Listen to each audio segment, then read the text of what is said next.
Bijnor TV में आपका स्वागत है। चांदपुर में छत से घर में घुसा चोर, युवती के गले पर वार कर आरोपी हुआ फरार। युवती के गले पर चाकू से हमला करके किया गंभीर रूप से घायल।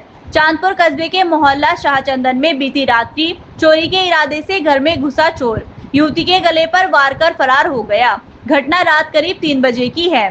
कस्बा चांदपुर के मोहल्ला शाहचंदन निवासी नासिर के घर में एक अज्ञात युवक छत के रास्ते अंदर घुस गया। उस समय नासिर, उसकी पत्नी और उनकी रिश्तेदार युवती बरामदे में सो रहे थे।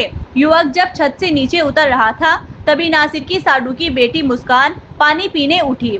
आरोपी ने मुस्कान के गले पर धारदार हथियार से हमला कर दिया। दंपति के शोर मचाने पर वह मुख्य द्वार से भाग निकला। घटना की सूचना पर पहुंची 112 पुलिस ने घायल मुस्कान को सीएचसी सियाओं में भर्ती कराया। गंभीर हालत के चलते उसे बिजनौर रेफर कर दिया गया। नासिर ने पुलिस को तहरीर दी है। उन्होंने आरोपी की गिरफ्तारी की मांग की है। पुलिस ने अज्ञात आरोपी के खिलाफ मुकदमा दर्ज कर जांच शुरू कर दी है। नासिर ने बताया कि बीती रात्रि एक युवक उनके घर में लूट के इरादे से छत के रास्ते घुस आया। उसकी पत्नी, वह और साडू की बेटी मुस्कान सो रहे थे।